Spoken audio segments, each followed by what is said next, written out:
Somewhere above your front door, right now, a queen is standing still. She is measuring the shade, the wind, whether anything else already lives there. And in the next few days, she is going to make a decision that costs you either nothing at all or $400 and a trip to the emergency room. Because if she decides yes, she does not build a nest, she builds a colony. One queen becomes 40 wasps by June, 40 becomes 300 by August, and every one of them will defend that doorway like it belongs to them. Because by then, it does. Now here's the part that ought to make you angry. There is a $2 paper bag that makes her fly right past your house and never look back. Amish families have hung them from porch beams for over 100 years. For one simple reason, they could not call an exterminator. They had to solve it the first time with what was in the kitchen.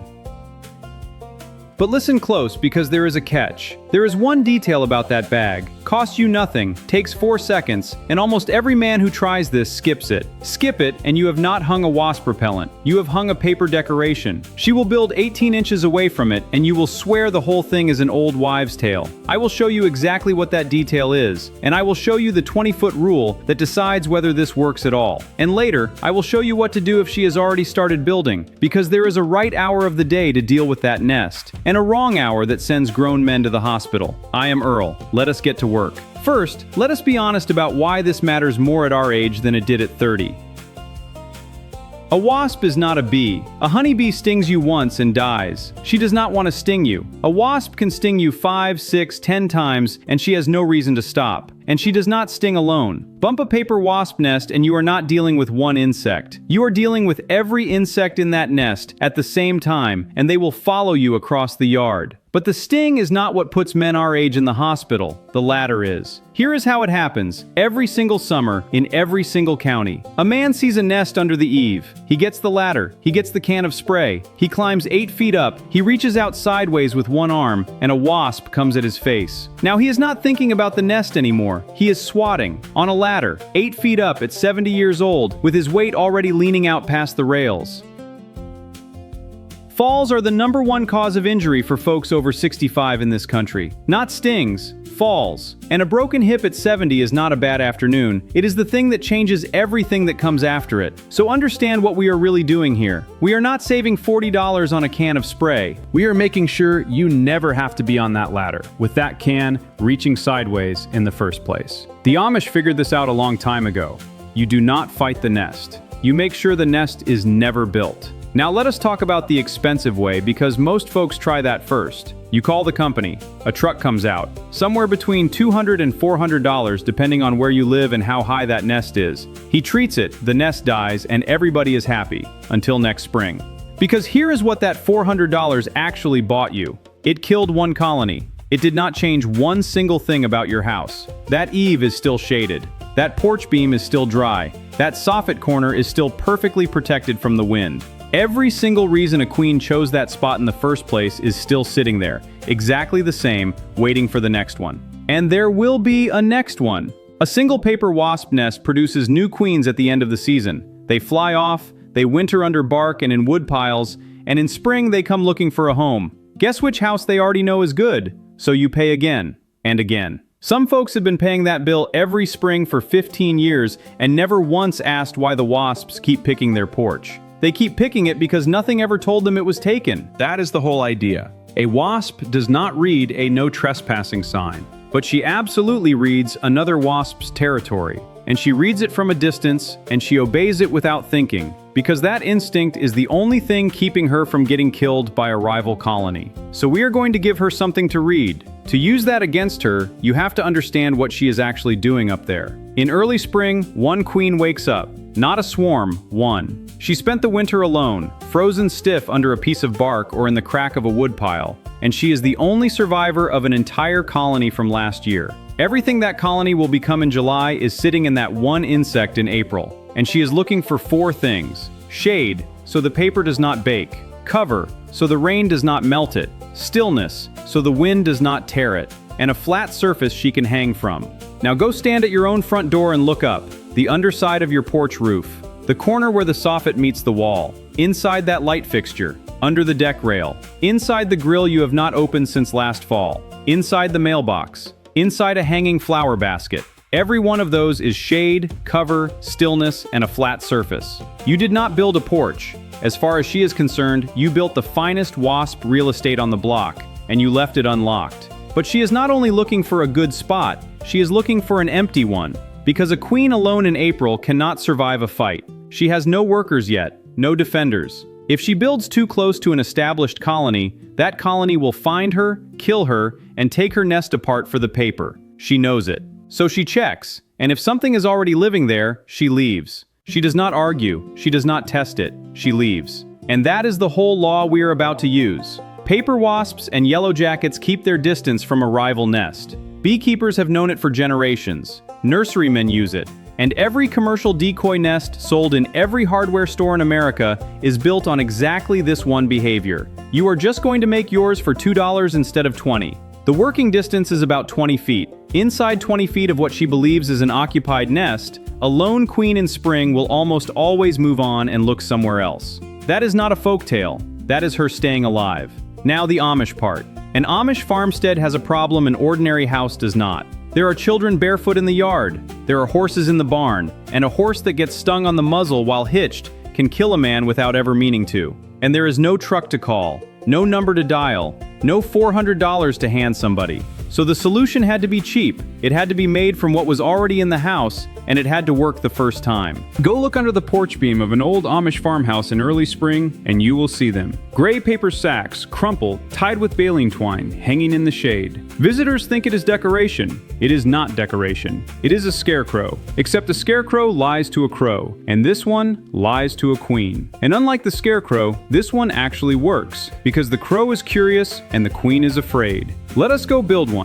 Step 1. The bag. You want a plain brown paper lunch sack. Not a plastic bag. Plastic shines, it rattles, and it looks like nothing in nature. Not a white bag either, and I will explain why in a minute, because that is where most folks lose this. Brown paper. A pack of 50 costs about $2 at any grocery store, and you will use 4 of them.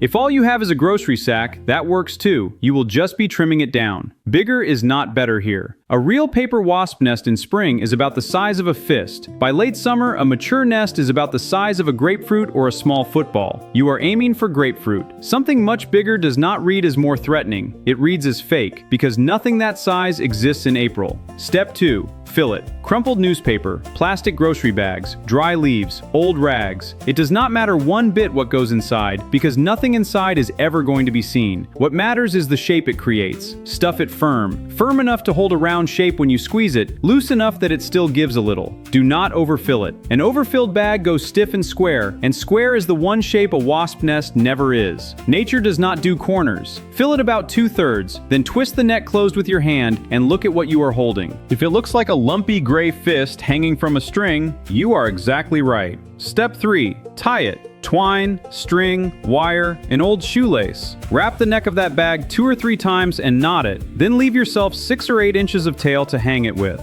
And here is a small thing that matters. Hang it from the neck, so the round part hangs below the string. A real nest hangs down from a stem. A bag tied around the middle hangs like a bag, and it fools nothing. Now step 4. This is the detail I promised you in the first minute, and this is the one almost everybody skips. Before you hang it, crush it. Take that bag in both hands and work it. Crumple it, roll it, soften every flat panel until the paper goes limp and there is not one sharp crease or straight edge left on it. Then round the bottom with your palm. 4 seconds of work. That is the whole thing. And here is why it decides everything. A brand new paper bag is flat, bright, sharp-cornered, and it crackles in the wind. There is nothing in the natural world shaped like that. But crushed and softened, that same bag turns gray in the light. It goes round. The surface breaks into 100 little ridges, and it stops being a bag. It starts reading as layered gray paper, which is exactly, precisely, what a wasp nest is made of, because a wasp nest is paper. She chews wood into pulp and builds the same material you are holding. So you are not building a decoration that looks a little like a nest. You are building the same material, in the same shape, in the same place a real one would be. That is the whole trick, and it takes 4 seconds that nobody does. Now, where it goes, because you can build a perfect one and hang it in the wrong place and get nothing. Remember the 20-foot rule. You are not protecting your property line, you are protecting doorways. So go stand where your people actually stand. 1. Over the front porch, near the door, tucked up under the roof. 2. Over the back door or the deck. 3. At the corner of the shed or the garage, especially near a window. 4. Near the picnic table or wherever the grill lives. 4 bags, 4 corners of human traffic. $8 if you bought new twine. Height matters. 6 to 8 feet up in the shade and up under something. If it hangs out in the open sun, it fades white in 3 weeks and stops working. If it hangs low where a grandchild can reach it, it becomes a toy by Tuesday. Here is the mistake nobody warns you about. Do not hang it directly where you want to walk. Put it 8 or 10 feet to the side of the door, up under the eave, because you want the queen looking at that corner from a distance and deciding the area is taken, not landing next to your face while you are carrying groceries. Off to the side, in shade, high, under cover. And one more thing about position. Under a roof edge, under a porch beam, under a deck rail. Under. Always under. A nest hanging in open air out in the middle of nothing does not read as real, because a real queen would never build somewhere the rain can hit it. Under the eave, in the shade, off to the side, 6 to 8 feet up. Now the mistakes, because these are the reason your neighbor will swear this does not work. Mistake number 1, timing, and this is the big one. This is prevention, not eviction. Hang it in April and it works all summer. Hang it in July when there is already a colony under your eave with 300 workers in it, and it does absolutely nothing because that colony is no longer a lone queen who is afraid of a fight. They have numbers now. They are not scouting anymore, and they are certainly not leaving a nest they already built. So the calendar rule is simple. Hang them in early spring, the moment the first warm week arrives and before you see your first wasp. If you are already deep in summer, hang them anyway, but you have to deal with the existing nest first, and I will show you how to do that safely in a minute. Mistake number 2, the white bag. Somebody grabs a white paper bag or a white plastic bag because it is what was under the sink. And here is the problem. White in the natural world is a warning color. And worse than that, a bright white shape in the shade reads as an object, not as a nest. Real wasp paper is gray and dull. If your bag is bright, it does not fool her, and it will bleach even brighter in a month. Brown paper, crushed until it goes soft gray. That is the target. If it looks brand new from 20 feet away, it is not finished yet. Mistake number 3, hanging one bag and calling it done. One bag protects a radius, not a property. A single sack over your front door does nothing at all for the shed, the deck, or the grill on the other side of the house. Those are all more than 20 feet away, and to a queen scouting that back corner, your front porch bag might as well be in the next county. 4 bags. 4 corners where people actually stand. That is the whole program, and it costs less than a single can of the spray you would have needed anyway. Now the bonus, and this one is free. Wasps hunt by smell, and there are 2 smells they will not tolerate: peppermint and clove. 10 drops of peppermint oil in a spray bottle of water, shaken, and misted along the underside of your porch beams and around your door frames once a week. It is not a poison, and it will not kill anything. It just makes that surface unreadable to her. Decoy above and a scent line below. The second free one, your grill and your garbage can lid. In late summer, wasps stop hunting insects and start hunting sugar and grease. That is exactly when they turn aggressive around people, because suddenly your picnic table is a food source and your trash can is a feast. Rinse the can, wipe the grill. It is not glamorous, but in August it does more than any spray on the shelf. Decoys in April, peppermint weekly, clean grill in August. That is the whole year. Now, the nest that is already there. Listen carefully to this part because this is where people get hurt. First, the honest rule that matters more than anything else in this video. If you are allergic, if you have ever had a bad reaction to a sting, if the nest is inside a wall, inside the ground, or higher than you can reach with both feet flat on the ground, you do not touch it. You call somebody. That is not me being careful. That is me telling you that a nest in a wall is not a nest you can see, and a ladder at our age is a bigger risk than the wasps ever were. Now, if it is small, it is early in the season, it is out in the open, and you can reach it standing on the ground, here is how it is done. You do it at night. Not dusk, night. Full dark and cool if you can get it. Every wasp is home, they are sluggish, and their eyes do not work well in the dark. Doing this in daylight is how a man ends up running across his own yard. And no flashlight pointed at the nest. That is the mistake. A beam of light on the nest at night is a runway. They will come straight up it. If you need light, set it on the ground off to the side, aimed somewhere else, and let the spill be enough. Long sleeves, gloves, hat, something over your face. Not because you plan to get stung, but because you plan an escape route before you start, and you walk it once in the daylight so you know it in the dark. The method itself is simple, and simple is what you want in the dark.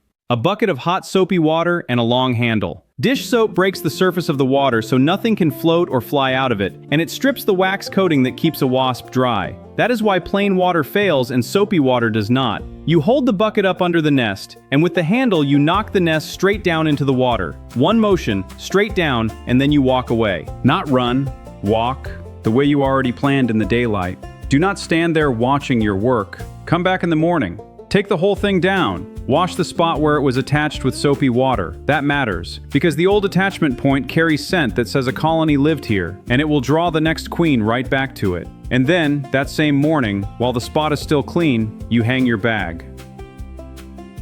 That is the sequence, and the order is everything. Remove at night, wash the spot in the morning, hang the decoy immediately. Because the moment that Eve is empty, it goes right back on the market. And if you leave it empty for a week, somebody else is going to move in, and you will be doing this all over again in 20 days. Empty it, clean it, claim it, all within 12 hours. So what does the season actually look like once the bags are up? The first week, nothing happens. And that is exactly the point. There is no smoke, no dead insects on the porch, no dramatic pile of anything. You are not going to see the thing that did not happen. That is the strange part about prevention. It looks identical to doing nothing at all, right up until August, when you notice you are eating outside and nobody is waving their hands around. Around week 3, look at your bags. If one has gone bright and stiff from sun or rain, crush it again with your hands or spend another 4 cents and replace it. Wet paper goes flat, and flat does not read as a nest. By midsummer, the test is the doorway. Not the whole yard. You will always have a wasp crossing the yard, and that is fine. She is out hunting caterpillars and doing you a favor. The test is whether anything is building within 20 feet of where your people walk. And in the fall, when the cold comes, take them down. Not because they stop working, because next spring you want fresh paper. And a winter of weather turns a good decoy into a wet gray rag hanging from your porch. 4 bags, down in November, fresh ones in April. That is the entire maintenance program for a house that never has a wasp nest again. And now go back to the beginning with me.